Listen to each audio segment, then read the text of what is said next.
Alright, so guys, this right here is what I got, and look, this right here is the old one.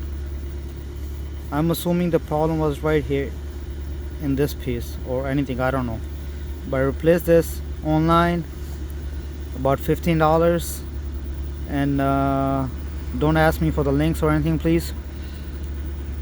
Had to change this only, no bolts, no nothing. As I was telling you, it went like this, was like this, plugged in. And look, there's one push tab right over here and one underneath, you see, right over here. So like I said, you don't have to take the steering out, push this part, and if you want, you can just try replacing this. Maybe it might fix your problem, or you would have to just replace the whole unit. Even if you want to do that, I suggest taking option B first instead of taking the whole steering out, and see if you can unbolt it without taking out the steering and make that job a little less hard for you, you know. But I don't know, if you want to try with this, whatever it is, this was it. Like I said,